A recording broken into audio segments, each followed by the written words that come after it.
Good evening and welcome. It is Saturday night and we are live, hence why we came up with Saturday Night Live. It didn't take a rocket scientist to come up with that one. What a day it's been. Lots going on. City have won the title, which, let's be honest, is horrific and horrible, and we all feel a little bit sick in our mouths. We probably felt the same if Arsenal won it as well, though, to be fair. So we're not going to worry too much about that. Liverpool, of course, narrowly putting themselves back into the fight for top four. And, of course, we got a rather wonderful win against Bournemouth, which is one of the things we're going to kick off with. Now, I'm not hosting today. The questions are going to be coming from that direction. Dan just there. He's talking to you. So he will be taking part and I will be sitting here just looking pretty, which I don't normally do. So, Big Dan, over to you. So, yeah, I just wanted to start basically just by getting the opinions, obviously, of everybody on what they thought of the performance today and who was the man of the match. We'll start with Stu and then we'll work our way around. So, yeah, just what was your initial thoughts on the actual performance itself? Obviously, the win's fantastic, but performance and man of the match? Bland. Is the only way I can describe it, really. Look, do you know, I played in loads of games like that where you over-try, and I think we've over-tried. I thought Ericsson today at parts was sublime. He was back to his best. Well, Casemiro's strike was excellent, well taken. But you're looking at maybe 2, 3, 4, 5 minutes out of a 93 to 94-minute game. Lindelof, again, continued his dominance. I thought he was excellent today, Lindelof. I really did. And, you know, credit Bournemouth. I thought they came back to it in the second half. Like Gary O'Neill got into them. They were very lacklustre, weren't they, first half, Bournemouth? Very lacklustre. But there are times where when you're playing against a team that's lacklustre, you unfortunately play to their level. Instead of playing to your own level, you tend to play to the level of the opposition. And I thought we were guilty of that on quite a bit, to be fair. Interestingly enough, though, when we got the goal, if we kicked on for 10 to 15 minutes after that and snagged the second, you know, that would have been it for Bournemouth. They wouldn't have come back at us. You know, they were pretty much, I think what they needed a point, didn't they, to guarantee safety. But I think as results have gone for them today, they are now safe, aren't they? And whether that filtered through or not at some point, but it just, to me, it was bland. And my worry is right now, and I'm sure ETH is working as hard as he can and the coaches, etc., but he can't seem to raise the lads' mojos, one for the better phrase, because there's no speed, intensity, there's no aggression, you know, in our play for 90 minutes. And you know, we're going to need that against Chelsea.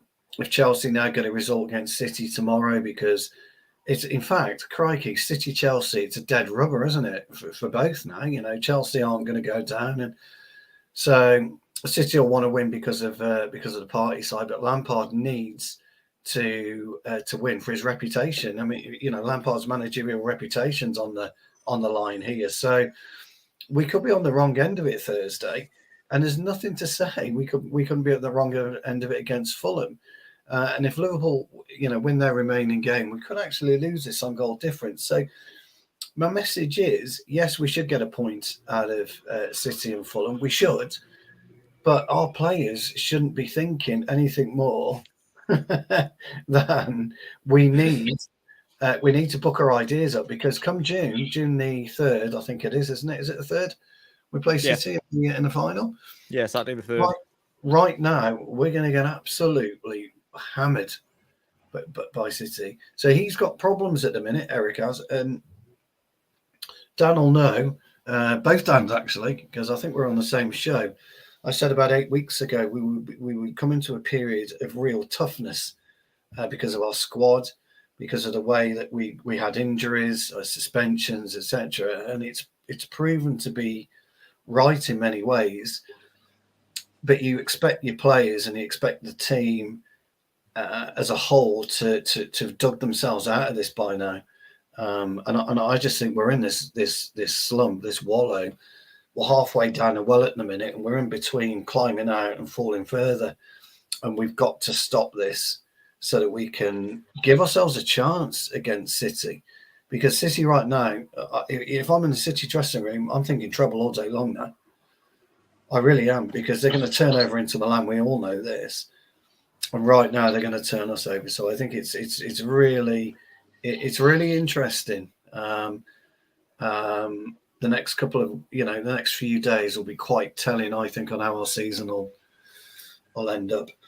On the flip side of everything, by the way, if you're Erik ten Hag and the season's ended, you would be mightily happy with a trophy, maybe 2 trophies and top 4.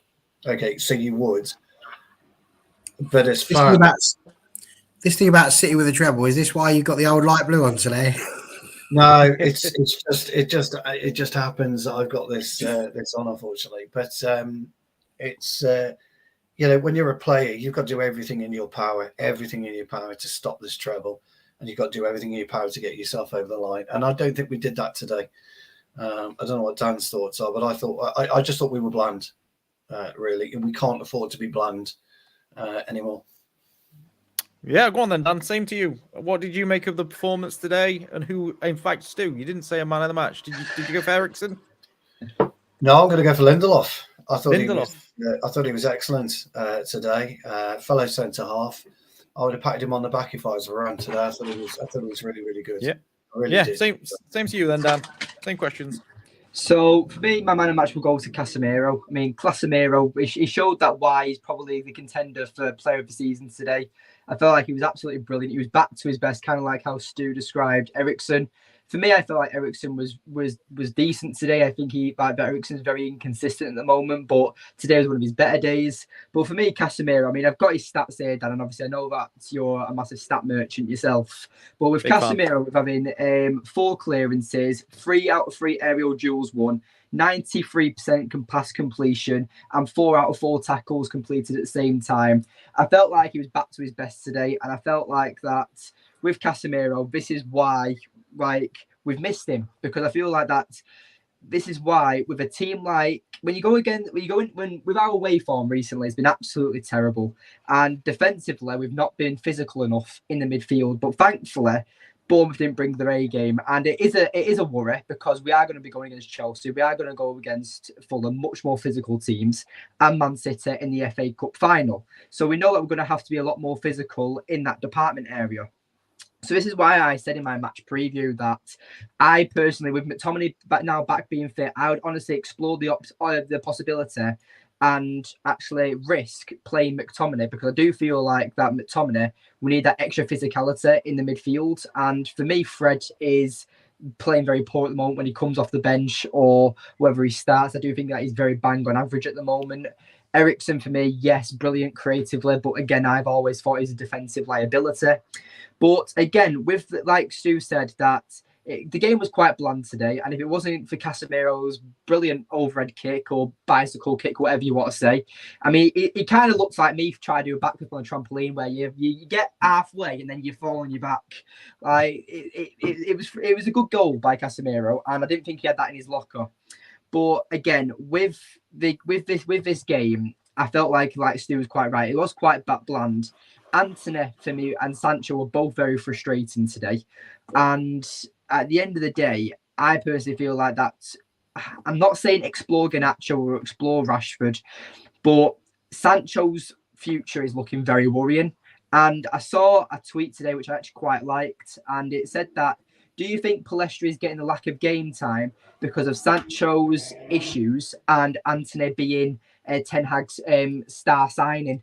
And I liked it, and I was like, you know what, that might actually fill the point, because you saw Garnacho's Ten Hag's youth sensation. You've got Antony, who is star signing. You've got Sancho, who all over the media has been known for his mental health issues. And if he gets dropped while Rashford's out, I feel like Ten Hag might receive criticism on that.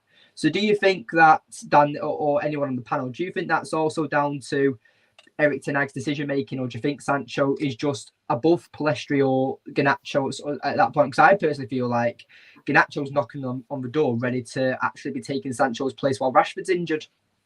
I'll field that one. So I don't know why, but I thought Sancho was relatively good today in terms of being on the ball, running at his man. He was a bit lacking in terms of maybe tracking back and staying in position to what Ten Hag would probably want. But I thought on the ball, he was one of the most threatening. He was picking the right passes. There was a few interchanges with Martial that was pretty good. The only reason why I would say the Garnacho's not started is because of the long-term injury. Otherwise, I think he would be back in the starting 11. And I would point to... I think Garnacho started a couple in a row and he didn't set the world alight, but he's come off the bench and been pretty decent. So I think definitely have him on the bench as a sort of player that can change it is probably where he's thinking. To be honest, my opinion of the performance, I thought he was relatively good for 25 minutes. I thought the passing was good. I thought the players there was little triangles where there needed to be triangles. They got up the pitch quickly. But I agree 100% we just needed that second goal. If we could have got the second goal in the first 25 minutes and really kicked on, then I think it would have bred a better performance. What seems to happen is we either start well or start slow and then grow into games, or start really well and drop off games. It doesn't seem to be the consistency of the whole game. But we're not doing either of that in a minute. I will just pick up on Dan's point, Dan. If I may. What Dan's getting at is right, actually.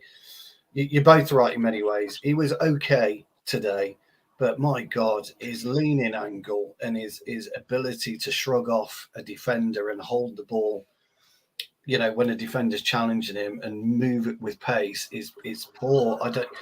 If I'm him and he gets another year in the summer, I think Dan's right. He's precarious. I really do. I think you're spot on, mate. To be honest, then I'm looking at my speed, my 5 to 10 yard speed burst right at the very beginning when he received the ball or when you're chasing for the ball. Because if you can do that, what he does, he puts himself 1 to 2 yards ahead of the defender. What happens is, because he's not quick through the gears, defender picks him up, and that's where you've got to use the lean. Just get out of my way, mate, and you've got to start doing that, and he doesn't do that. So you're both right. I think Dan was right. Younger Dan was right in his thoughts that he was okay, but not great today. But older Dan, you're probably the same age, you two, aren't you? Oh, I wish. Yeah. Was also right that he did have this burst within, but it's not a long enough burst of consistency. So he's got a big summer ahead of him, really. Going back to the Garnacho thing, kind of with Dan on that one, older Dan. And I think that he's a better bench player now for the remaining few games. If it's tight in the FA Cup final, he could come on and change it for us. So I think that would be ideal. Now, the Palestri one is interesting because I'd have Palestri as a 10 all day long. I think he's a really, really good player. He's got a really low centre of gravity. The ball sticks to his foot. He's very, very quick when he's dribbling. He's not particularly quick over the ground, but he's very quick with his dribbling. He's got a good eye for a pass. I think he's got an eye for goal. Not that we've seen it, but I think he's got an eye for goal. I think it'd be a dynamic 10 for us, to be honest. You can't play him as a 10 before anybody has a pop at me anywhere because of Bruno. We need that experience in there. But I think Palestri's best position will be a 10. I think it'd be absolutely ideal for it. So, in a longer back answer to your question, Dan, you're right. I think you've hit the nail on the head. He's got to decide what to do with Sanchez. I think he's playing him to make that decision when he can. Anthony's the golden child, and there's your problem for Palestri. Sorry, Barry. Although you're being accused of missing a pun here, and I'll be having words if I were you, pal. Well, as I've said, we have serious conversations here, Connor. There's no room for lightheartedness in this one. This is a proper conversation topic panel. It's not like WFC. No. Listen, I didn't even crack on it. I didn't even get it. Wasn't even paying attention enough to it. I and said, listen, mate, Dan was talking. I was being polite. Do you know what I mean? Just whatever, just let him crack on. I wasn't going to butt in anyway. But no, very good. Dan Jr. and Dan Sr., I think that might be a better way to go rather than older Dan and younger Dan. Take us back to the old Prime Minister, William Pitt the Younger. Unbelievable. Yeah. But listen, I thought it was maybe slightly different. It was scrappy, don't get me wrong. But I don't really think that Bournemouth showed any massive signs. I don't think we were really under the cosh too much. Had a few good opportunities. Probably had more clear-cut chances. David De Gea superb again, winner of the Golden Glove. So, we'll throw that one out there. If you're still not sure about De Gea, make sure you go back to, was that a week and a half ago when we did our David De Gea special? Come and have a little look at that. You've got stats galore to unpick and go through there.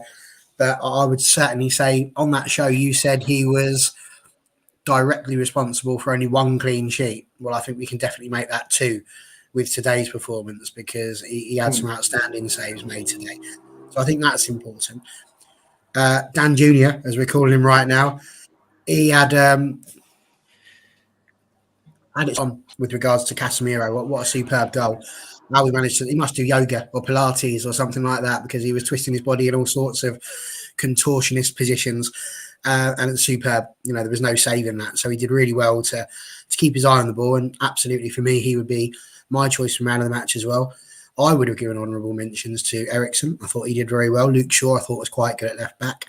And yeah, I didn't think Sancho was that bad at all. So yeah, I think we've got lots of positives to take from it. The biggest of which being we got the 3 points, which was absolutely huge. Something that we needed. It's an away win, which is like rocking horse poo. So it's lovely to grab one of those. Absolutely delighted. So I think we can be happy with that, and hopefully that will be the start of something else. You know, Chelsea have been giving out points like sweets, I said earlier. So hopefully they'll drop us a few as well, and we can wrap up top 4 and then just practice, get ourselves sorted, wrap players in cotton wool that need to be wrapped in cotton wool, remind them where the goal is, and send them out for the game against City with them hopefully all shooting in the right direction. But listen, it's a win. And at the end of the day, you take the 3 points, especially at this stage of the season. When we won the treble, you know, that game against Spurs in the league to win it, I mean, that wasn't pretty, not by any stretch of the imagination. We went behind there and we had to pull back and really fight across the line. You get to this stage, it really is about who can stagger across the line. And that's what we're going to need to do. Yeah, for sure. I mean, I wanted to give a special mention to the entire back 5, to be honest, because I thought it was excellent today. There was a few sticky moments where maybe they turned off or a midfielder turned off and it left a bit of a gap. But that's going to happen in a 90-minute game. But I thought for most of the game, there's a couple of moments where I was a bit head in hands. I've seen quite a few keepers come rushing off the line to stop these long through balls and do it quite well. And I thought, like, why is De Gea not out quicker? But the saves that he made when they've got in is why he's stayed on his line, because he's used to doing that. But I thought the entire back 5 was good.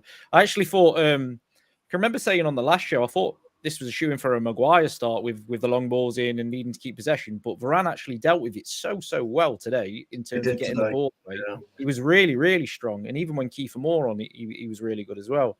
So yeah, I thought it was all quite good today, to be honest, in defence. I just think what we're seeing is very similar to what we've seen over the last few weeks. And it's a lack of quality when we get into the final third. To touch on Sancho again, we mentioned that he's sometimes he's a bit different to Anthony. There's another moment today where Anthony's running through and I'm absolutely screaming for him to make a pass. And again, it's just an outside of a boot or even the inside of the boot to go on the inside of the defender, but he doesn't make the pass. And Sancho seems the opposite. Sancho seems cautious, but willing to make the passes, whereas Anthony just keeps hold of the ball. They're like chalk and cheese. We haven't got a player that seems to pick the right ball. One either holds too long or one plays too quickly. And we just need to make sure we need a bit more composure. I disagree in just a sense, because I feel like with Anthony, he's more confident and dangerous, but also reckless. I feel like they're the best words to describe Anthony. So but then with Sancho, if you look at the one I'm talking about is the last game we played. He does loads of hard work in the right back position and he gets up the byline and there's an easy ball with the outside of his boot and we're in. And he does it again today. He gets, and it's basically 2-on-2. And he's just got to play an outside of the ball pass or an inside, and he doesn't. He keeps hold. And there's quite a few times today where he got in and he slowed it down or didn't play a quick ball. And it's just, he reminds me so much of Nani. It's unreal.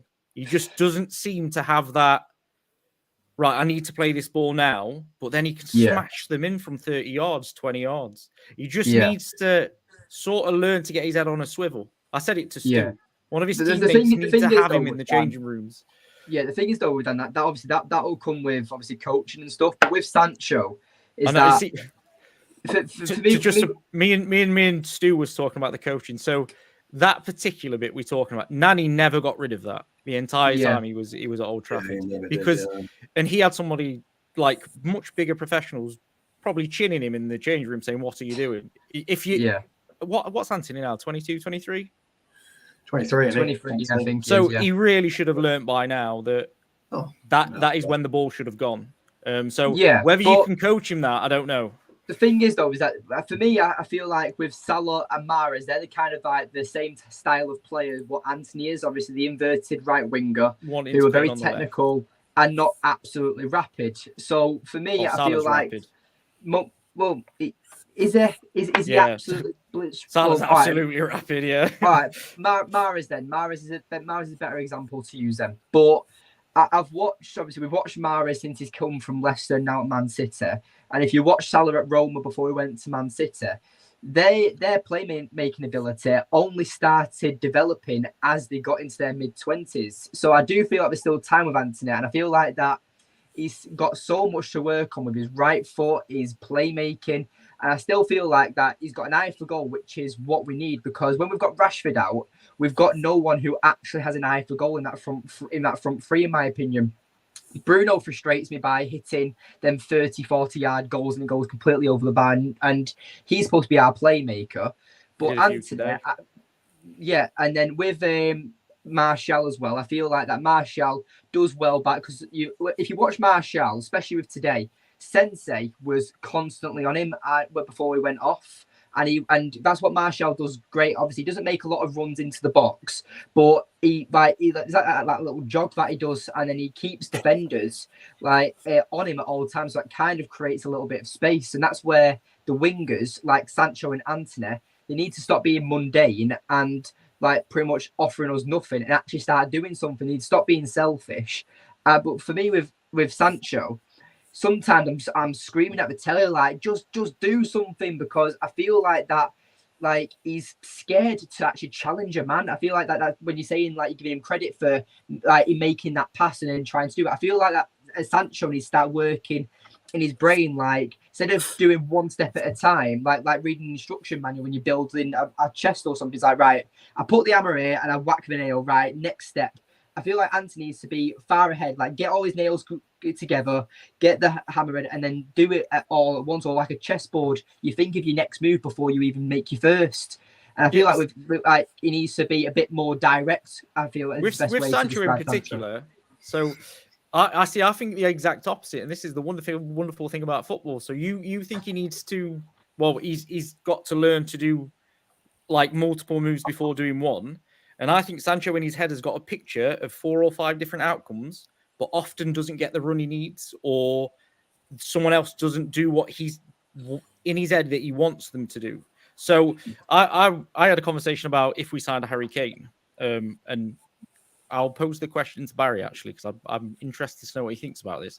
So if we signed Harry Kane and Sancho and Antony perform like they did in the last few games, which was really wasteful with the final ball, how do you think a player like Kane would react to that? Because I wouldn't say it would be favourable in the dressing room, if that makes sense. Because our strikers are making runs and they're not being found, or say Martial or whoever it was running through the middle.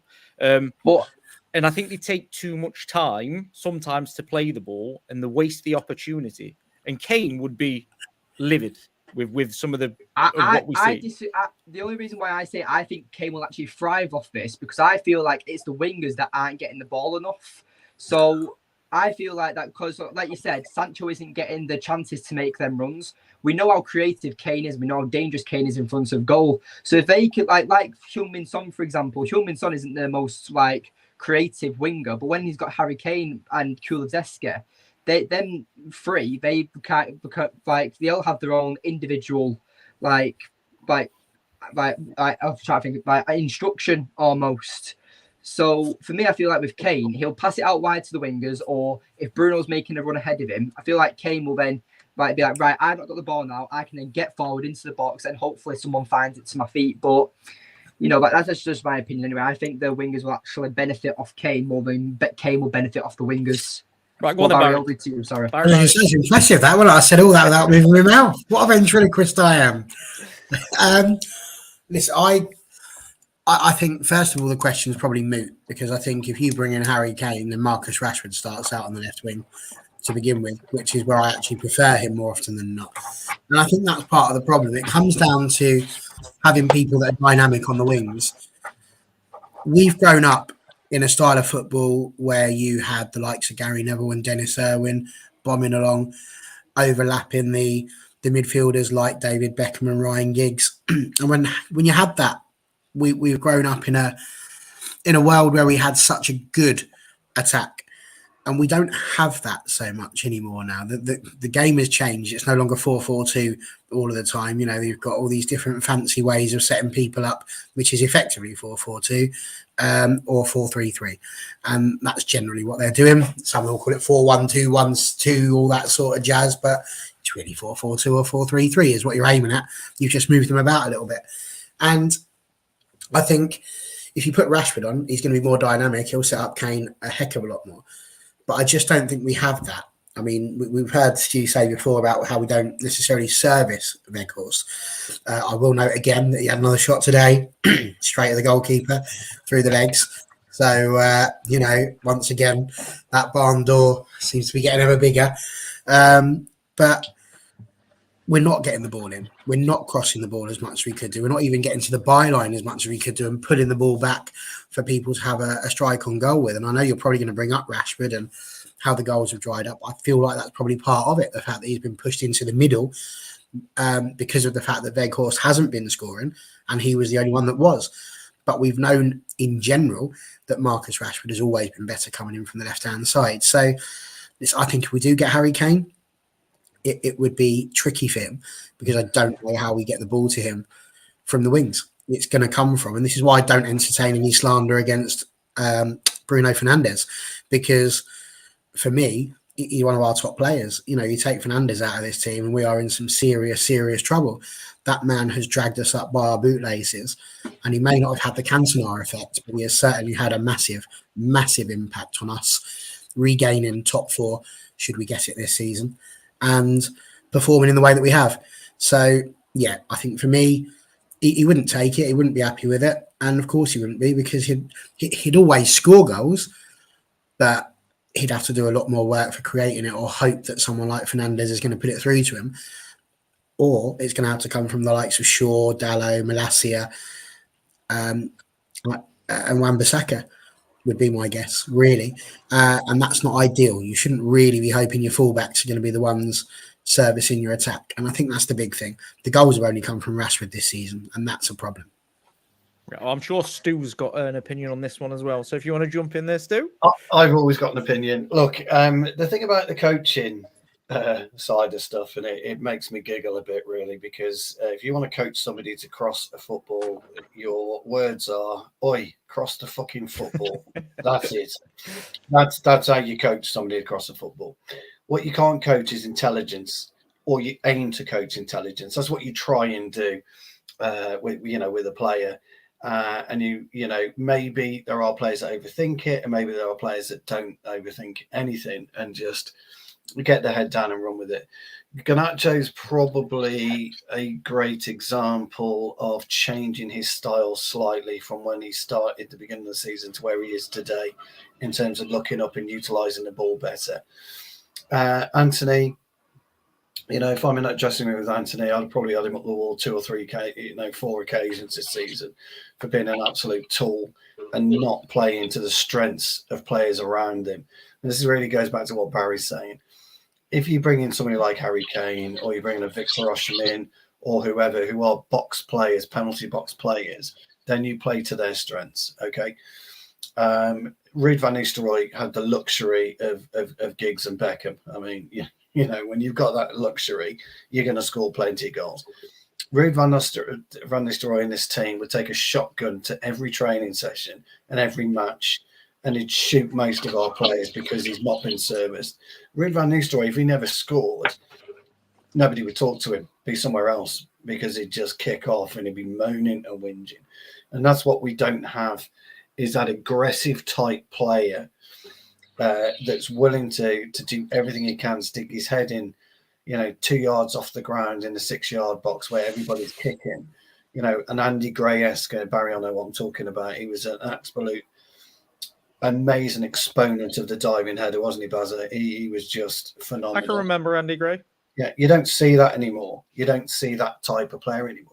And I don't buy, by the way, that football's changed, because somebody please tell me how has it changed? Because Barry hit the nail on the head. We play 4-4-2 or a 4-3-3 period. You can set them up as much as you like, but it's the same thing.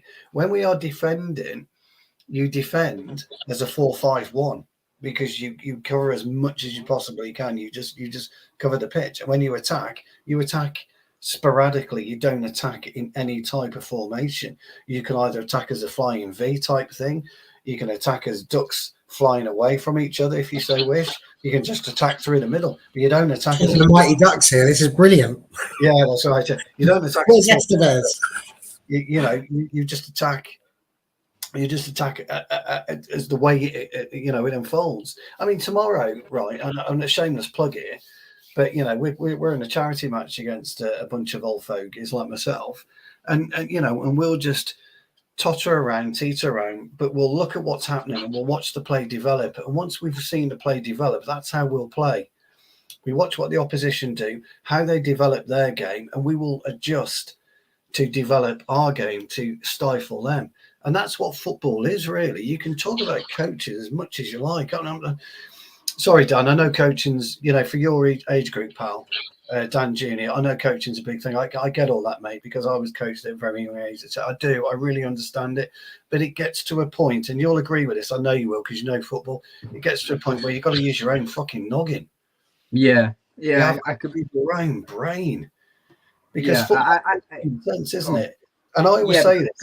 I used to coach football, right? I used to do volunteering coaching for football, and some of the kids that I would have, I'd say that I only had 2 kids that actually wanted to be there. The other one, it felt like babysitting half the time, because I'm like first of all, it was like the kids I wanted to be there and the kids I didn't want to be there. And second of all, I'm like, right, because the goalkeeper will be coming out of the net and be like, oh, I want to try and score. I'm like, you're supposed to stay behind. Like, I understand completely when it comes to decision making and stuff, but when you've got players that don't have that mentality and don't have that thought process, you've got to then be like, right, because I really don't know why Erik ten Hag hasn't actually experimented Anthony on the left and Sancho on the right, because we need to be delivering more crosses into the box, especially when a player like Weghorst is on. So you use his aerial ability as a danger. You don't when do we ever cross balls in the box for Weghorst? It's frustrating. To be fair, he can't head for shit.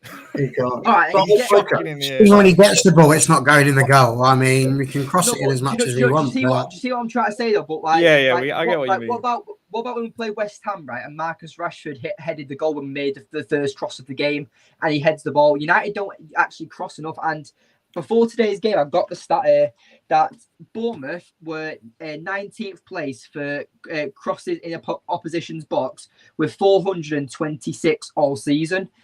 Guess who was number 18th? Probably us. Us. We had 434. Yeah. That's how many. I bet Luke Shaw probably hit 300 of them. He probably did. Look, I coach. I coach little uns, and I always say to them, and they always look at me, and the parents look at me a little bit strange as well. And I always say to them, football's about your brain and not your feet. Oh, could it be about your brain and not your feet? It's your brain. 90% of everything you do on a football pitch is your brain. The 10% is your feet, because your brain's telling your feet what to do. And that's how it is. And this is why you can't coach the likes of Anthony across the football unless you're screaming at him and telling at him, and at him all the time. And the same with Sancho, and the same with Rashford. Last time Rashford attacked the diagonal, I can't remember. When he does attack the diagonal, he's massively dangerous. It's a real problem, football is. And too many people, and I'm not talking about us on the panel, by the way, but too many people look at it and think, you know what? Coaching this, coaching that, we'd be better doing this, we'd be better doing that. Just use your brain first. First and foremost, use your brain, use your ears and your eyes and your mouth, because God gave you all these senses for a reason. And the more you communicate and talk and direct an on-field coach, and what I mean by on-field coaching is, oh, Billy, 2 yards, mate. That's it. That's all on-field coaching. It's just step forward 2 yards, mate. That's all it is. The more you do this when you're playing, and the more you observe when you're playing, the better you'll be as a footballer, as an all-rounded kind of footballer, and that's all we do, as a bunch of old fogies. That's all we do. We just watch and we try and learn as quickly as we can during the game. I mean, coming from the educational point of view, we say that once people have learned it, that they're players like this now. He's not going to change. Sancho, Anthony's not going to change. Let's be clear, they could. If they want to, they could. Anybody could. You can learn a new trick anytime you want to. What it's down to is your willingness to change. And that's what it will come down to for Anthony. If he is being coached that way, if he's being told that's what he needs to do, I mean, actually one of two things will happen. If he chooses not to, then he just won't be picked anymore. And that's how that should be. But it will come down to his willingness to adapt, his willingness to learn, his willingness to change. And, to learn these things, it's not easy. You think about what it was like when you were learning to ride a bike, when you're learning to read. These things don't happen overnight. You have to put hours and hours and hours into practicing it. He's not going to learn it in a week. This is why I got very upset over on the women's channel, because people were constantly expecting Mark Skinner to have changed all the problems we were having by the next week, as if that's how it works, as if we just pull a flipping magic wand out of the back pocket and go, there we go, notice that, fixed it now. It's not life. It's not how it works. You've got to work at it. And look, they've reaped the rewards this season. It'll be exactly the same for Ten Hag. He was never going to wave a magic wand and fix 10 years of drama. But he was going to need a lot of work, a lot of effort, and he needs the players to come on that journey with him. We've all got to be on the same bus, going to the same direction. And if he chooses not to do that, then there's nothing you can do about it. But can he? Yeah, he's only 23, and absolutely give him a year of decent coaching with him showing a willingness. Like, how often did you hear the story of David Beckham?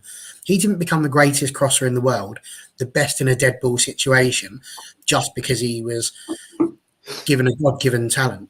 He did that because he'd go to school kicking a football. On the way home, he was kicking a football. As soon as he got in, he was going out with his dad and practicing over at the local park.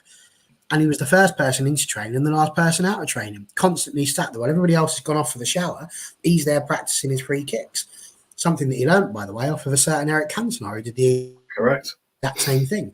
So, this is what it comes down to. If you want to be the best at your craft, you've got to put hours into it. It's no point clocking in at 7:30, 8:30, or whatever time it is the footballers turn up for their gym session and then going home at 1:00, like you'd see him do on Footballers' Wives, and then find him, what they could do there. They 100% got to fully buy into the whole thing. And the players that are the best do that. The ones that only give you, work into rule, they don't make it. They're not the best players, and that's why.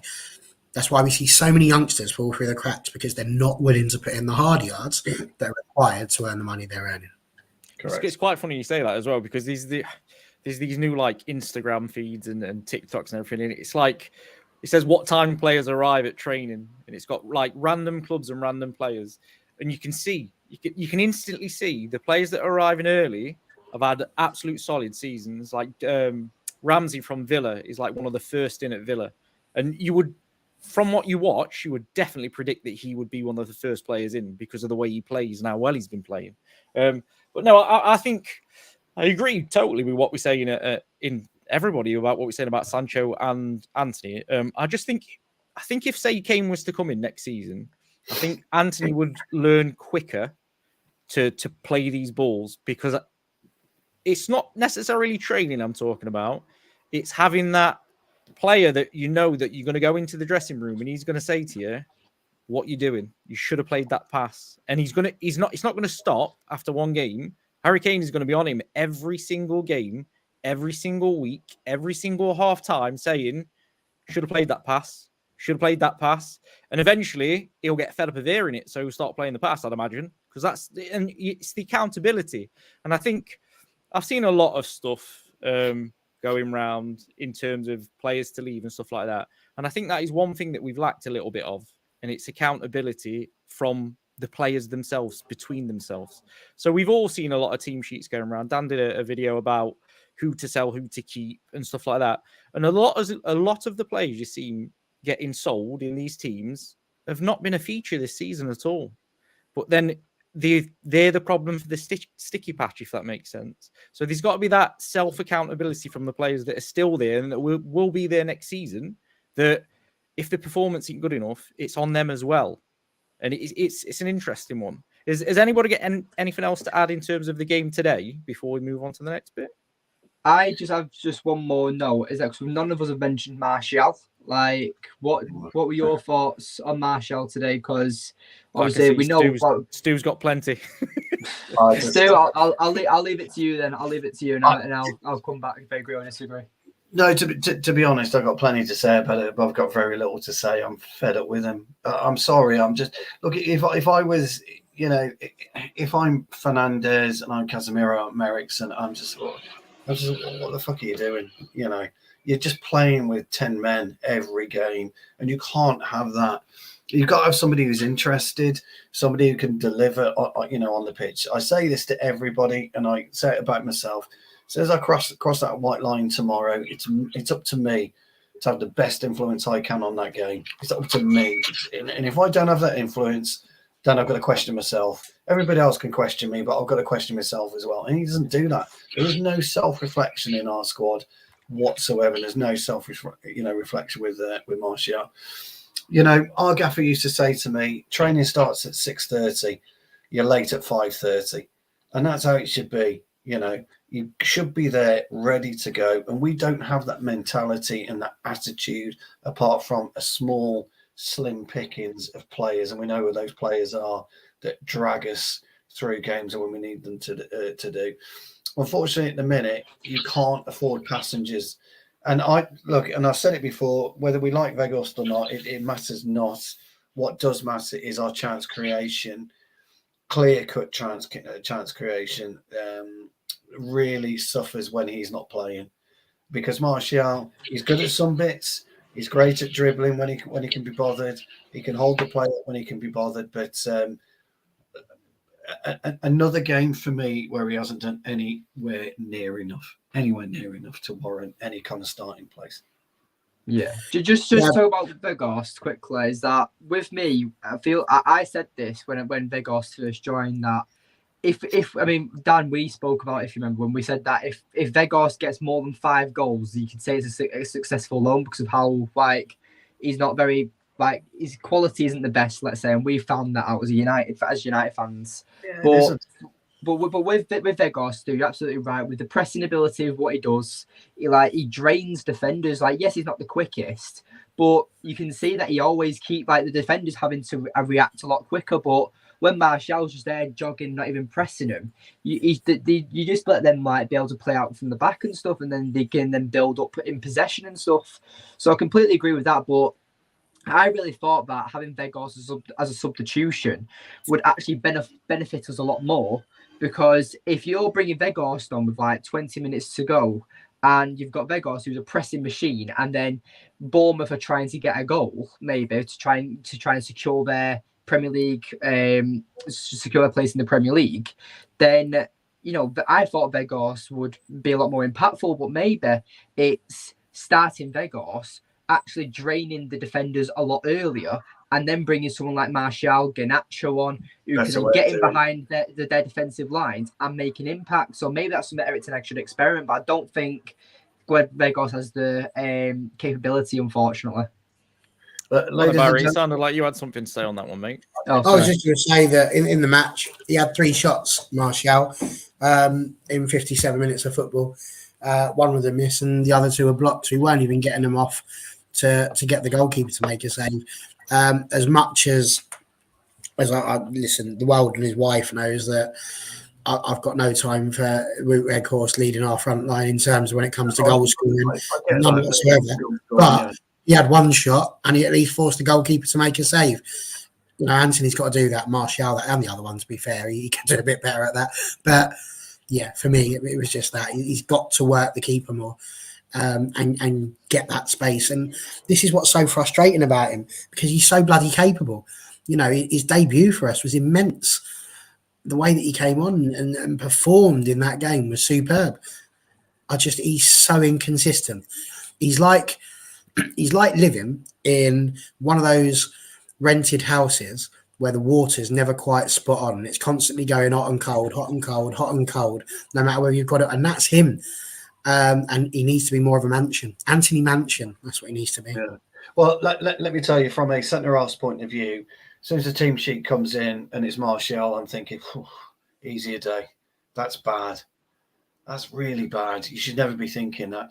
Now I see Weghorst, I'm thinking, fuck, jeez, I'm going to be fucking here, there and everywhere. Who's going to pick him up if I can't get to him? And that's your difference. You know, defenders know what they're up against. A good, solid centre-half who knows what he's doing, knows exactly who he's playing against. He knows exactly which way he's going to turn, which foot to receive the ball on. Does he head it? Does he chest it? Does he go left? Does he go right? We all know this. A good centre-half knows it. So he adjusts himself accordingly. I couldn't tell you which foot Weghorst to take the football off. I can't tell you if he's going to head it or not because he's woeful in the air. But I do know he's going to run me ragged. He's going to absolutely chase me. So anytime I've got the ball coming, he's going to be coming at me. I'm not like convinced that Weghorst knows what he's going to do with it. No, he doesn't, exactly, and that's dangerous. Whereas Martial, I'm just going to sit on his shoulder. I'll turn slightly left or slightly right. I'm just going to lean into him, and it's going to be an easy day for me. And this is the problem, you know. City won't be worrying about him. You know, Thiago Silva will be lapping it up. 38 years old. Thank God Martial's playing. I'll bring my chair out for 45 minutes because that's all I'll need to do. And it's wrong. It should not be happening, but it does. It's what happens. Watch Martial come on and score a hat trick against City. Fantastic. You know, we'd all love that. We'd all love that. You know, and the Martial that we saw when he destroyed Liverpool when he came on, when he was 18 or whatever, to the Martial we're seeing today, it's wow. I mean, he's one of those players, I hate to say, that's just become comfortable with football life, i.e., it's a dead easy life for me. I'm earning shitloads of money. I can retire at 30 if I like. I don't, you know, 250 grand a week he's on. It's ridiculous. Yeah, really, he falls under the category of a footballer that's coasting. It does. Jarvis has made a point here. I don't know whether you lot seen this or not. I have. Yes. Yeah, and this is exactly what we're talking about in a way. You can coach a player and you can tactics all you want, but the players still got to want to do it themselves. And sometimes, and I would put Martial in this category, to be honest, if Martial had like players around him that would get at him more, I think we'd see something different. But because he's got away with coasting for the last probably 3 seasons, I think there was a stat today that he's not scored in 3 consecutive 3 consecutive matches for 3 seasons, which is absolutely incredible when you think about it. So yeah, we'll move on from the Bournemouth game. Obviously, we're going to touch on Sir Alex Ferguson.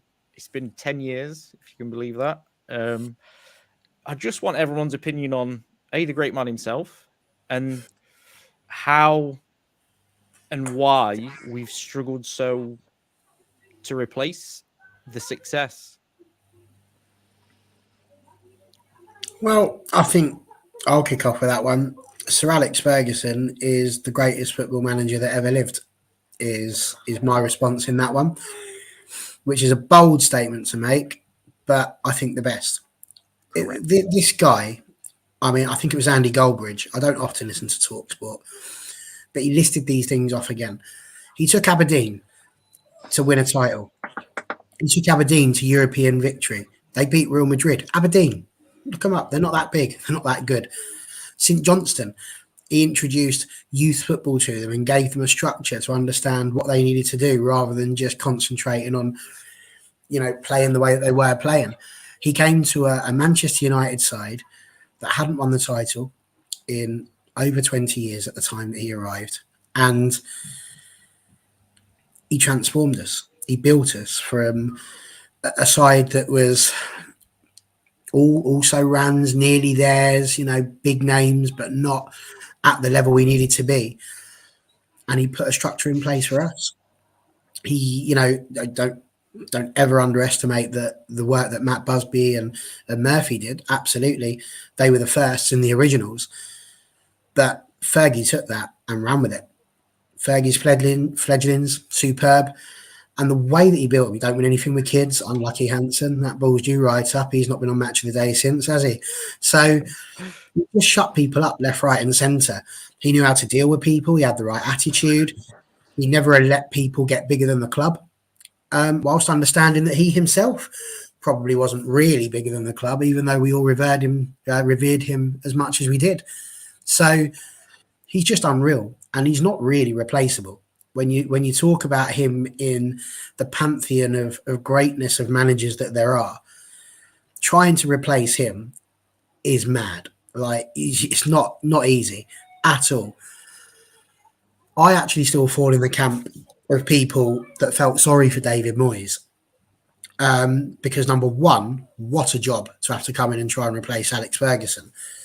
Number two, we gave him a 7-year contract, which intimated to him that actually he was going to be given time to build the squad and to move on. And Fergie, by the way, absolute miracle that we won it in his last season in the manner that we did, because that was a poor league that season, absolutely poor league. We were very much on the decline that season, and he somehow still managed to put them together. And so it was a really tricky one for him. So I did feel sorry for Moyes.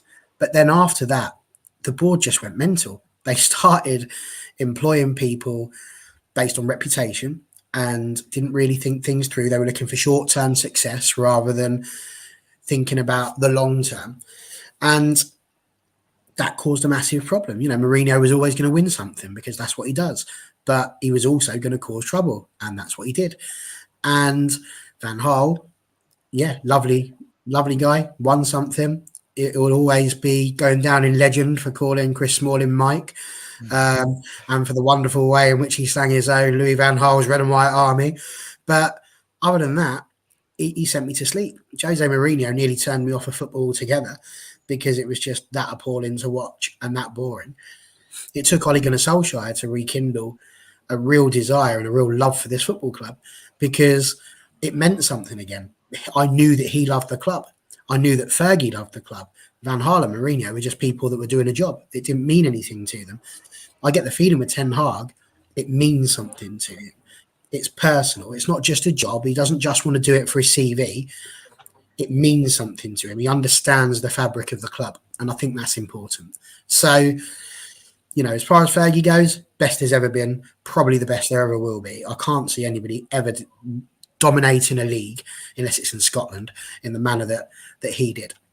So, yeah, why are we struggling? Because we've had 10 years of neglect in terms of picking the right players. We've thrown money at it without really thinking about the players that we're bringing in.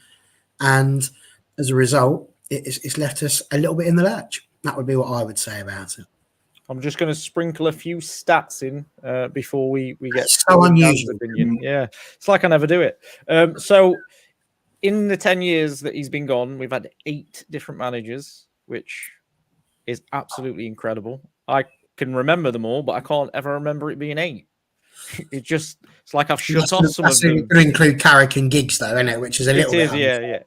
Yeah. By the way, Carrick never beaten as Man United manager. Just he only played 3 games, to be fair, Dan. Chelsea, Arsenal, and Villarreal, though. That's not bad. Still only 3 games, though, isn't it? I mean, so Ferguson had a average league position of 1.7, winning 84.4 points a season, which is absolutely mad. And in the league, he had a 68% win ratio, which is just. We was always going to struggle, if we're honest, aren't we? But that is some of the stats that I've seen today.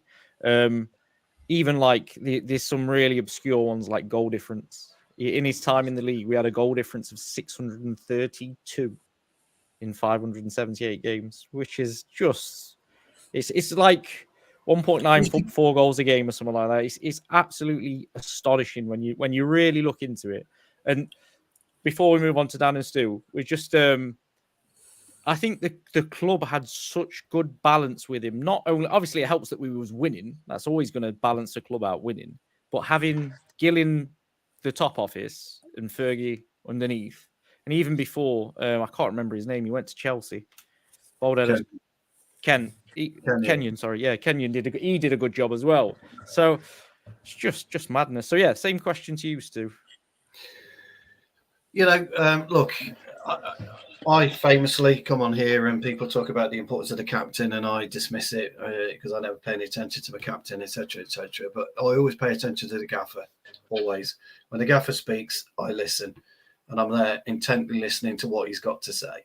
And it's not anything to do with respect. It's the way that football clubs should always be about. Is the manager is the most important thing. And Fergie was his own man. And he couldn't cope with today's type of player. He couldn't cope with this poser that we have in the Premier League.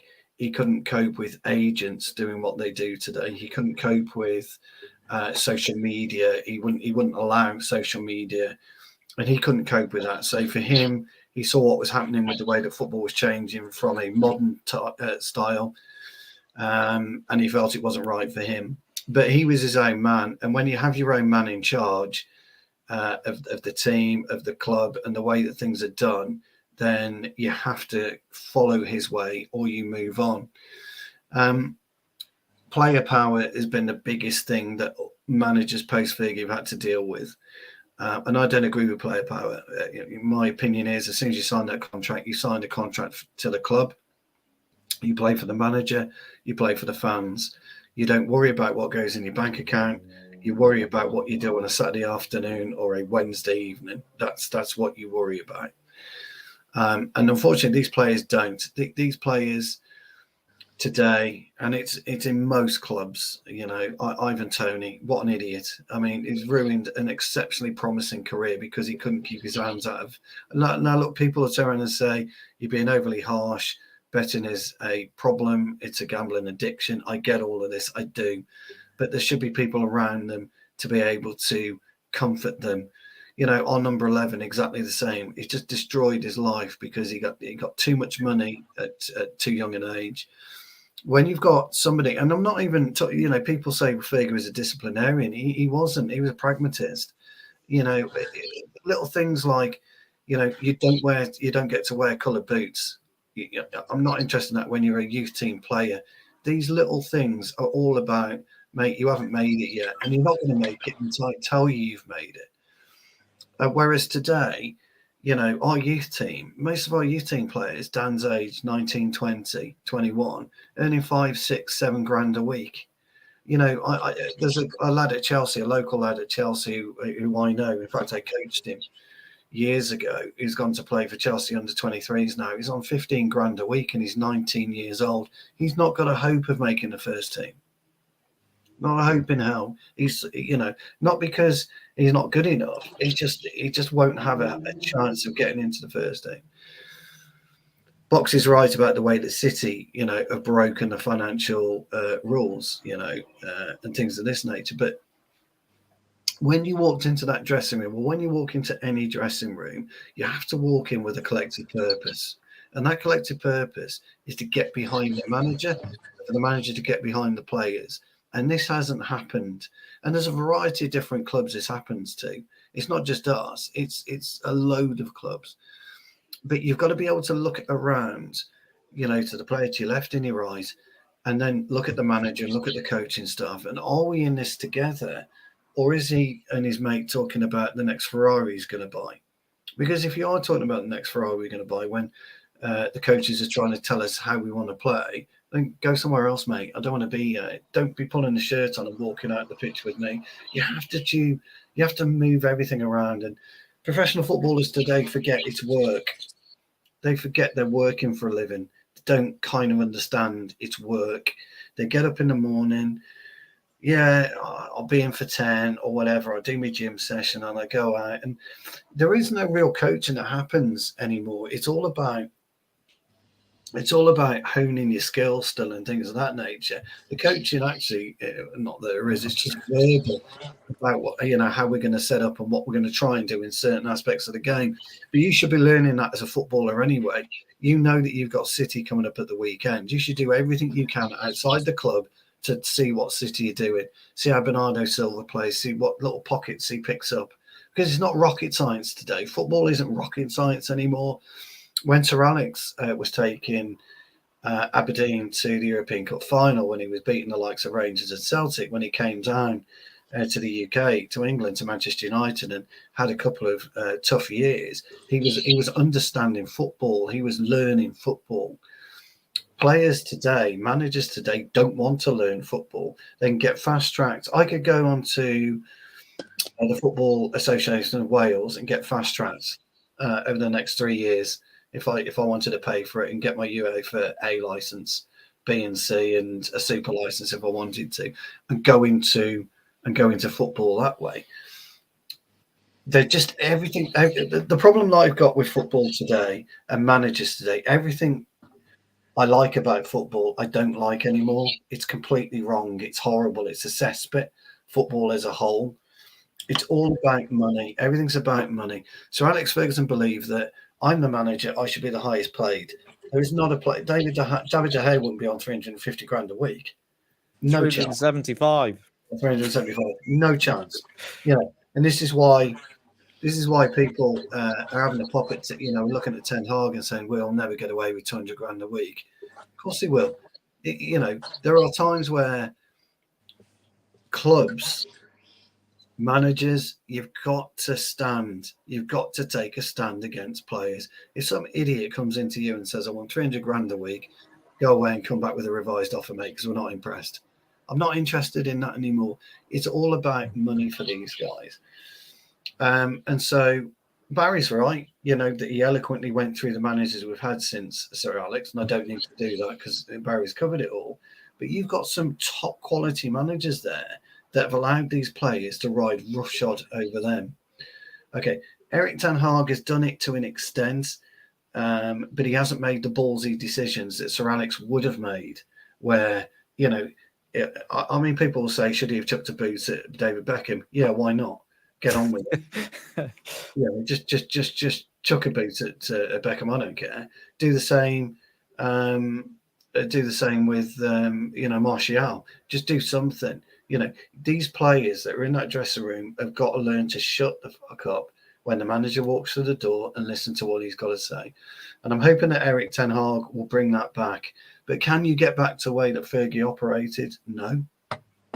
Do we want to go back to the way Fergie operated? Probably not. Do we want a more sterner club moving forward in what we can and can't do? Absolutely. When we were sponsored by Chevrolet, the managers who were there at the time, all the first team players should have been driving Chevrolet cars to and from. That would have been part of the deal, but they weren't. They were driving their Ferraris and things like this. You've got to bring these people back down to earth. You have to do it. Sir Alex Ferguson made, I don't know, you'll be aware of this, he made Ryan Giggs change his car. He had a Subaru Impreza and it was fucking his hamstrings up, so he made him change his car. That was the level of detail that we go into. Nowadays, nobody cares. Nobody gives a damn, and it's all wrong. The whole essence of football is a cesspit. It really is, and it needs changing. How you do it, I don't know.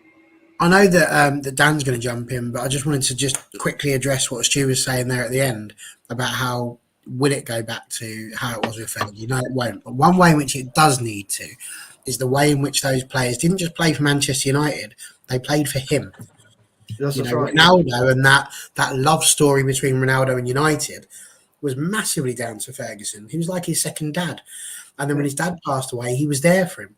He had that. There's a reason why they're so affectionate towards him, even though, like even David Beckham, he smacked him around the head with a bloody boot, but he still refers to him as the greatest man that ever lived for him because of that relationship. And the closest I've seen to that since him was Ollie Solskjaer, with the way in which people were having that relationship with him and were willing to run through walls for him.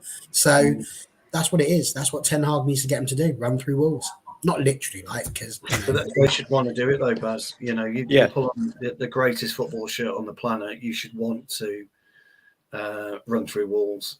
As I say, I'm 53, and I love every minute of playing football. My knees are shot. I'm knackered by the time I finish, but I love every minute of it. And it's just me. These idiots are getting paid hundreds of thousands of pounds to do this, millions of pounds to do it. And they're arrogant tossers. All of them. They're all arrogant tossers. Nobody wants to see, oh, we're sorry, we'll put it right next time. Fuck off. Get stuffed. No, you won't. You don't give a damn. didn't care about it anymore. Whereas if Roy Keane, and I don't want to use Roy Keane, I'll go back to Steve Bruce, I'll go back to Martin Buchan, I'll go back to Sammy McElroy. These players that played for pride, played for the badge, they wouldn't put up with this shit today. None of them. We'll grab Dan's thoughts on it because I know he's got a shoot off in a minute. Obviously, I don't know how old you are, Dan, so I don't know how much of Fergie you'll actually remember, if any. So you might be better off covering where you think it's gone wrong in the 10 years since he left.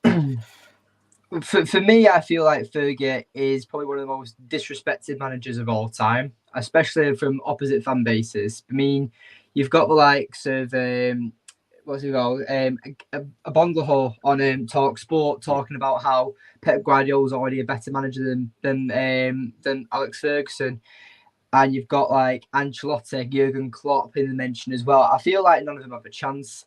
I honestly feel like the closest manager you could probably say to Fergie is probably Jose Mourinho. I would honestly say that because I feel like as a manager, I feel like Jose Mourinho, he's pretty much won everywhere he's gone, and I feel like that he's been in the trenches like Sir Alex Ferguson was. Now, Sir Alex for me will always go down as the greatest manager of all time, and people talk about City won the Centurions. They make it automatically better than Man United. No, we don't, because Man United under the Fergie days we had so much more competition. I mean, realistically, what competition does City have in the Premier League? I mean, they've had a poor season this season, in my opinion. Like Arsenal have challenged them, and despite Erling Haaland's breaking the goal record, what really pisses me off about that is that Alan Shearer was like, "Oh well, that's my record broken." It was Andy Cole's as much as it was yours. Like everyone talks about it being Shearer's record, but Andy Cole was also equal to that. So it's not just that. I feel like Andy Cole's probably one of the most disrespected and underappreciated United players of all time, in my opinion. He seems to get forgotten about a lot. He definitely does. For me, but going back to Fergie, I personally feel like that. Obviously, I was 9 years old last time we won a finger at the league, and obviously in Fergie's last season. But I remember that day like it was yesterday. It was like, I mean, I got to see Vidic lifting the trophy and everything. It was absolutely brilliant, and I just remember seeing my granddad, and my granddad turned to me, and I'll never forget it. When we spoke about it today, he turned around to me and said, he's like saying, "Get ready for the change." And I was like, "What you on about?" And because obviously I'm 9 years old, I'm just there thinking about the next like bogey to pick out my nose or something, like, do you know what I mean? But with like Fergie, I do feel like no one actually comes close to him. And despite Pep Guardiola, Pep Guardiola's won a trophy everywhere he's gone. And yes, you could say he's the modern day Fergie, but there's always got to be someone that has to do it first. And that's all I've got to name it as. So City, whether you think they're the better team or not, who did it first? That's all I've got to remember. Like Usain Bolt, he broke the 100-meter sprint record. If anyone ever breaks that, Usain Bolt did it first. That's my take on it. And for me, I personally just feel like that Fergie, yes, it's gone downhill massively. And Fergie's even admitted after retirement that he did get things wrong. Like he talked about the Champions League final against Barcelona, where he should have brought on Ji-sung Park to mark Messi, and he didn't do that, and that was a mistake, and that cost us that Champions League that year. And he said that he made plenty of mistakes throughout his career, and maybe Fergie didn't adapt with football as age started to catch up with him. Like, I mean, my granddad thinks I'm a Harry Potter or something when I changed the HDMI channel for him. Like, he thinks like he's not adapted with change, and I feel like we said with Fergie, obviously with social media and everything, you saw the way football was changing.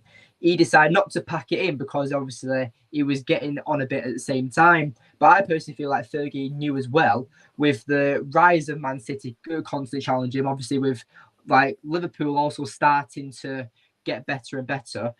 Fergie saw too much competition, in my opinion. I feel like that if Fergie actually stayed for probably 2 or 3 more seasons, I still feel like we might have even been worse, because I feel like that his football was starting to become outdated, because he was basic 4-4-2, and you saw like the 4-3-3, you saw the 4-2-3-1, all these different formations, and football's completely changed. And I feel like Fergie knew that, and he got out while he could just to save his legacy. But that's just my take on it, and I feel like it has gone downhill massively. With Ole Gunnar Solskjaer, I mean, I didn't get to see him as a player. So I only criticised him as the manager. So when I was saying that, like, because I was very early with Ollie out, I mean, it was way before the Liverpool game. I said Ollie needs to go after we lost the Europa League final. That's how early I was with Ollie. And my mum was saying... That Maguire performance, it really cost him. I know you're not gonna lie, Dan, that don't surprise me at all. I know. But with Ole, I felt like that as a manager, he was well respected, which is something that none of our previous managers have had under, like Van Gaal, Mourinho, Moyes. I don't think a lot of them were actually like properly respected like Ole Gunnar Solskjaer was. So for me, I felt like the reason so many fans as well didn't say Ole out was also because they had that attachment to him when he was a player, and he's obviously a club legend. But for me, as a younger fan, I not disrespected Ole, but I didn't have that connection with him. So I only judged him as what I saw as a manager. And for me as a manager, he wasn't good enough, despite him getting second and third, because they were crap seasons, right, from everyone in the league. So for me, I personally feel like Erik ten Hag is the best manager we've had since post Fergie.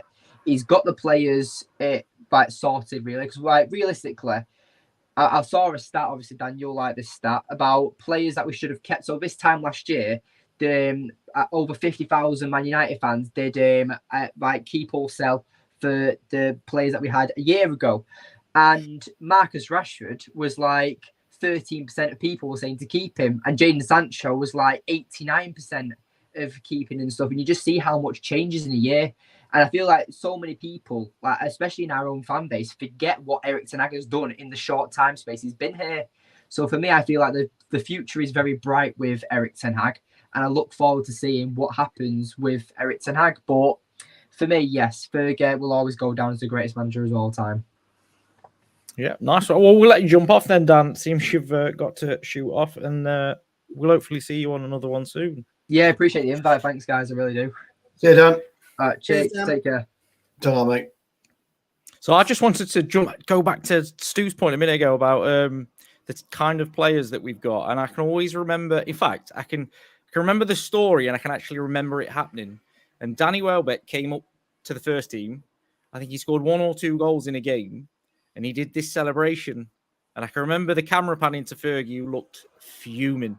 And then for the next 2 weeks, Danny Welbeck went back down to the under-21s before he came back up to the first team again. And I can always remember thinking, was he injured? What happened? And it wasn't until after, probably a couple of months after, it came out that he was punished, basically, for getting too big for his boots because of the way he celebrated. Yeah. And it was that little bit of control that he had over even the biggest of players. And I think sometimes he knew, like I always, when we talk about players coming and leaving, obviously, because I grew up in the Fergie era, we lost Beckham, we lost Van Nistelrooy, we lost Roy Keane, we lost Brian Robson. Do you know what I mean? It was never an issue. If I loved David Beckham, he was literally my idol growing up. Do you know what I mean? And then when I found out he was leaving, I'm like, what is going off? But I never thought, what we're going to do. I always just thought, there'll be somebody better in a couple of years because that's what Fergie does. He doesn't just like hold the team together. He brings the best out of the players, and we've got such a good setup. Whereas now you think if somebody leaves, where's the replacement? And I think that's been one of the problems in the last 10 years because we've kept hold of Pogba longer than we should have. We kept hold of such and such longer than we should have because there was a worry of, well, who do we get to? Pogba's got this reputation of being absolutely amazing, but he just never happened for United. He probably should have been moved on a bit sooner. I'm not convinced I wanted to buy Pogba. The thing you just said there about Fergie, though, it was unreal how he would do that, but it's such a sensible thing because he understood Man United. He understood that he'd created and made them into the biggest football club in the world. And as a result, these youngsters coming through, if they start getting too big for their britches, are going to sit there and do exactly what it is that we're saying Martial's doing, where they start to coast and they start thinking, well, that's it, I've made it. And as Stu said, you've made it when Fergie says you've made it, not when you think you have. And it's just keeping really their good point feet on the here as ground. well. This ties into what you're saying. So it's a really good point about Sancho's wages. He's on 340k a week. Do we think that's affected him and his ability to perform in the United shirt? It's heavy anyway. I don't know. It's pressure. I think she will say it's not pressure. It's why. What do I need to worry about? I'm getting 340 grand, whether I The score a other way, hat yeah, trick yeah. or whether I just come on for a minute. I've made it. I'm on Where's the 340k a incentive? week. Yeah. I would rather pay footballers 100 grand a week and then With say you bonuses. score a hat trick, then we'll give you the bonuses. Earn your 340 grand a week. Don't just give it to them, because you give me 340 grand a week, it doesn't matter. I could run out of breath after 10 seconds and go, cheers. This has just popped into my head now because we're talking about it, and it's something I took a lot of slack for yesterday. There was news that Martinez is looking to get a new contract, and I personally think it's absolutely ridiculous. Yes, he's had a very good 6 months, a good 8 months. He's looked good in his first season, but is that not the problem that we've saw for the last 10 years? Martinez is now going to go and sign a new 6-year deal on double the money. And what's he done to actually earn it? A Carabao Cup? Doesn't need to pay rise. None of them do. Last year of his contract, or 18 months in, then you renegotiate, then you reward him. Doesn't need it at the minute. Stupid. Well, if we get into the third year of his contract and we challenge him for titles and we're close to lifting a title, then yeah, by all means, go and discuss an increase for the players. But this is what you were saying about the agents. Yeah. This is it. This is the agents. That's their job, to go and get the best deal possible for their staff. And that's exactly what's happened here. They'll be saying, he's had a good season, so they use that as their advantage. Whereas really, the answer to that is, I'm sorry, when did you sign a contract last year? How long does that contract run till? Well, I think you'll find that yours till then. And what do they go? Well, he just won't play very well. Well, that's his prerogative. But this is the problem. It's no longer playing for pride. They start down in tools the minute they don't get what they want. But this is where the player has got to turn around to the agents and say, I'm fine, mate. Leave it. I'm fine. You just want your extra, I don't know, 12 grand a week you're going to get from my new salary. It's wrong. And you're right. You have heard agents say, well, look, and players down tools. It's all bullshit. A player should never down tools. Never. Don't get me wrong, as much as I had a go at Mourinho, it was the players that I was annoyed at as well, because they weren't performing to the manner they could do. And that's the frustrating part, because as soon they call it the new manager bounce, it really shouldn't be the new manager bounce. It's just the players who decided to bother again. That's all it is. It's not a new manager. It's just, we'll have a go now. We've all got to try hard because we've got to impress the gaffer. We've got rid of the gaffer, so we got a new one in. So, crikey, I want to play, so I better. It's all bullshit. So this is the problem with footballers. And as fans, we allow it. As fans, we allow it to happen. Now, there's a certain age group that should get giddy around footballers, but crikey, not me. No, not me. We have to go at the manager. I've interviewed loads of players, new and old, and you're just a person, mate. Period. That's all you are. So before we move on to the last one, because we've done quite well, I just wanted to ask a question, and I want the most biased answers ever, please. Which treble, should City do it, is the best one? Well, the first one to ever do a treble is the very, very best. If City think that their treble is any good, then they're useless. Because, as Dan quite rightly said, City haven't been great this season. Arsenal have just, for whatever. It's our treble. I'm just not having it.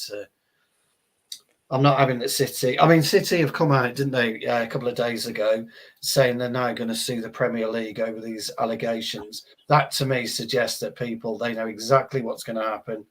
That people are just going to come and say, you've broken financial fair play. It's a nonsense. And it is. It's an absolute nonsense.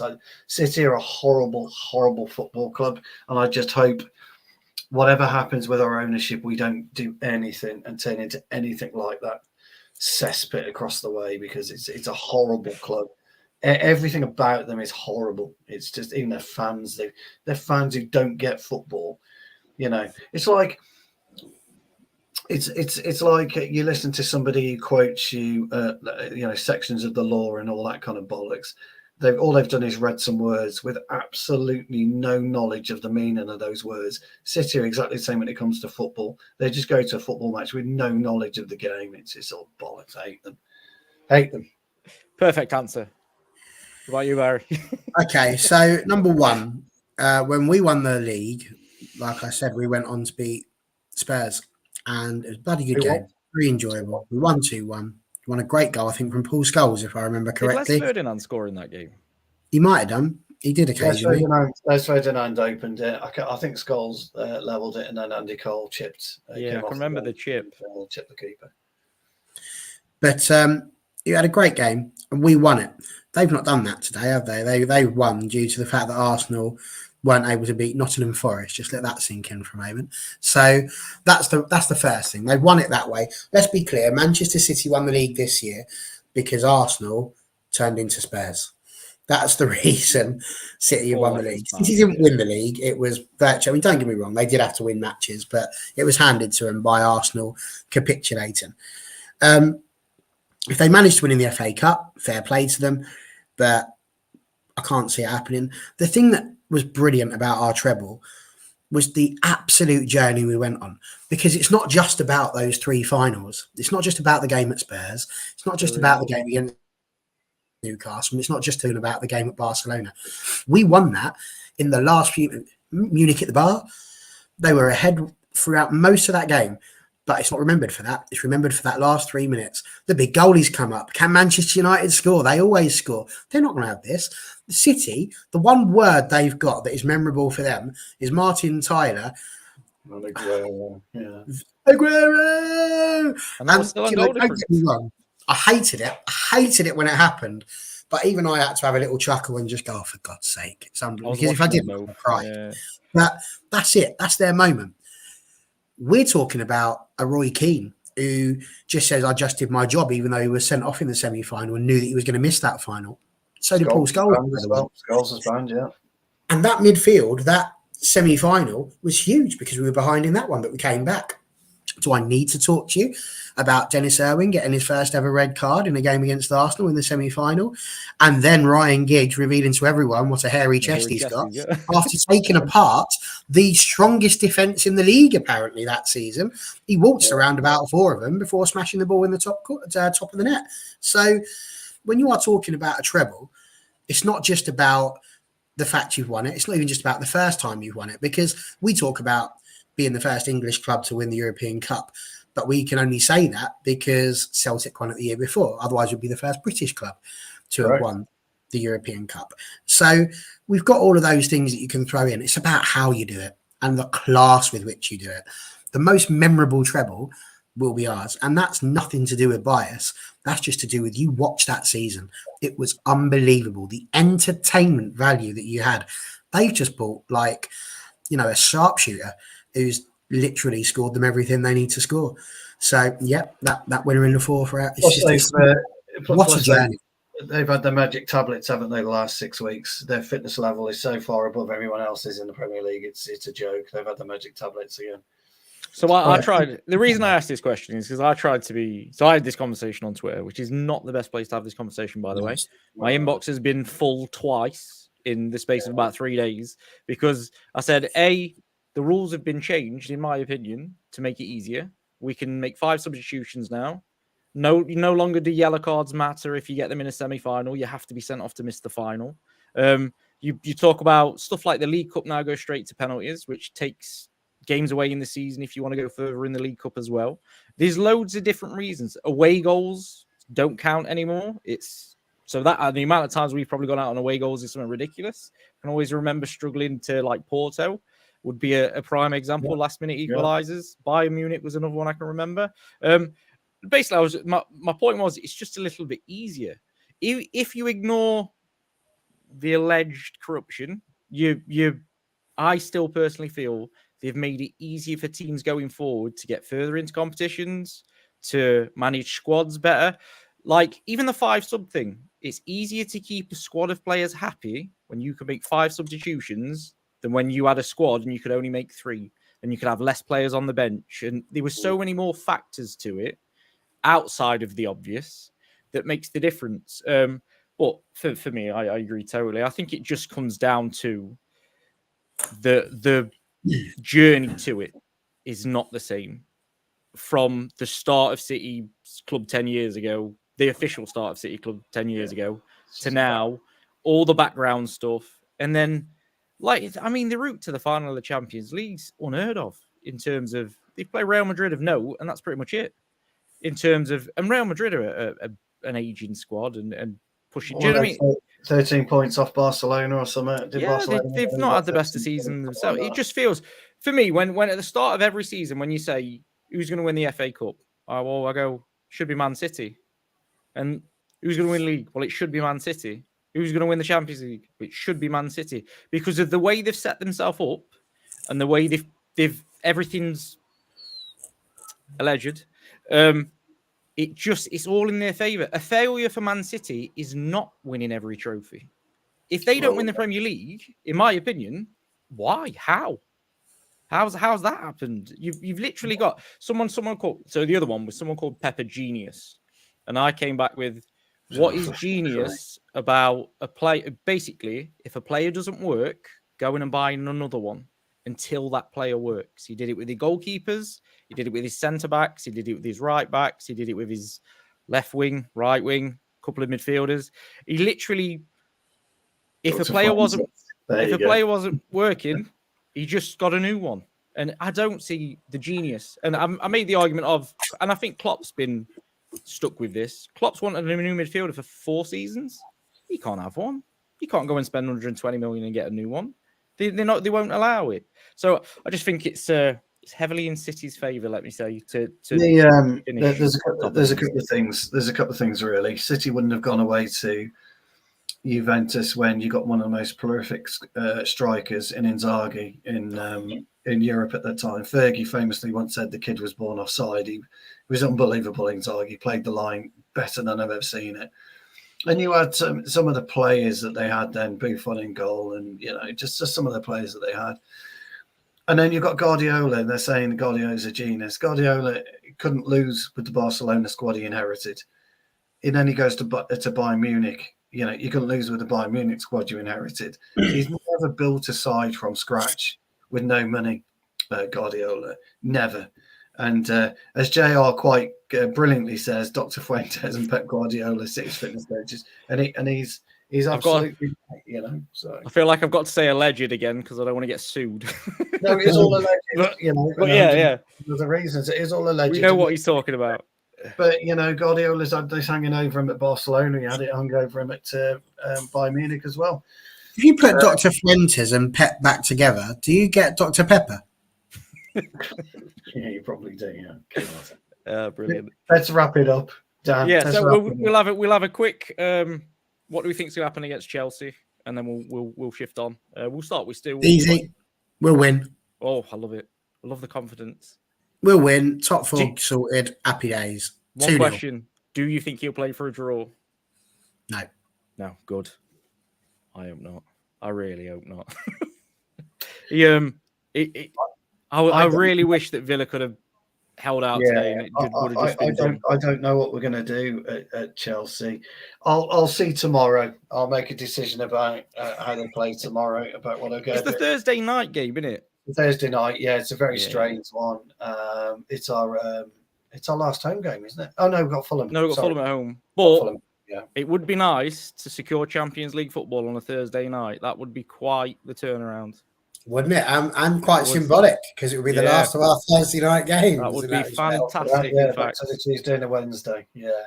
Don't know. I don't know. Chelsea are one of those teams really where they could come and be as stubborn as anything and get a draw, but that's okay for us. That's all right. Yeah. Draw's good enough for us. We could be then on the end of a 1-0, or we could absolutely batter them 5-0 if we turn up and we play. So it's one of those. It's actually I can't really choose right now. What do you think, there's Dan? too many options. I think we'll get the win. Worst case scenario, a draw. I think we'll wrap it up on Thursday. I think he's got enough about him to really give the team a kick up the arse and get us over the line. Because the faster it's done, the better the preparation for the FA Cup final as well. So I think that'll be a chance to rest some people against Fulham. Yeah, it'd be interesting to see what he does. I think we'd see the likes of Garnacho and Palestri playing. Palestri play against Fulham. Yeah, Palestri play against Fulham. Maybe Elanga. Phil Jones comes on. I think Box would be right. It'd be great if Phil Jones came on, wouldn't it, against Fulham? Even if you hobbled on for 2 minutes. That would be good. It would be good. He's turned down a testimonial, Phil Jones, as well, which... Should never have done that. He would have got support. Yeah. He's saying that people wouldn't have turned up, but I think they would have. Yeah. Loads of people. Oh, they would. Yeah. So, all right then. Well, I'll let So you just take before it we, out, Larry. Just before we wrap it up, I got a little bit of knowledge handed to me today that I was unaware of. So I figured I'm going to throw this question out to you two just to see if anyone knows. So, obviously we've got 2 linesmen, 2 linespeople, whatever we're calling them nowadays, assistant referees. And one of them has got a yellow flag and the other one's got a yellow and orange checkered flag. Do we know why they're different? No, and I thought they stopped the yellow and orange flag. I thought it was just orange. They were definitely there today when I looked at it I never noticed. with my eyes. Yeah, I never noticed. I actually, when I'm playing Bazza and when I'm watching, I pay no attention to the lines and what's on the lino. Really good idea. Unless I'm abusing him or her. Of course. Or them. which is not, or them, oh crikey, which is normally the case. Usually the yellow and the darker orange, which may be red, I see from another person in black or yellow or green or whatever colour he's wearing at the time, and that normally goes something like this, Baz. Oh yes, that one. Yes. I have That's not what got a clue. You don't know, Dan? Not a clue. Neither did I, but it goes back to before there were the 4th official. So obviously if a referee gets injured now or something happens to them, the 4th official would come on to replace them. Yeah. Before then, it would be that obviously if the referee went down, they would need to have usually the linesman come on to replace them. And the one with the orange checker was the senior of the 2 linesmen. That's the reason why they're close to the dugouts. So that one is the senior lines person and would have been the one to replace the referee. So there you go. A little bit of football useless knowledge for you all, should you ever choose to use it. Might be useful in a pub one day. Yeah, I guess. So there we go. Listen, cracking show. My thanks to young Dan Jr. for turning up and helping us out and having a few good opinions on this show. Cheers to you again, Stu, as well. It's always a pleasure to have you on the show. Yeah, thanks no problem. for popping down. And of course to Dan for hosting today and doing a cracking job, as we always do. It's 3 points. It's 3 points. We're this close. It's not quite sorted out just yet. Will be by Thursday, though. See you next week.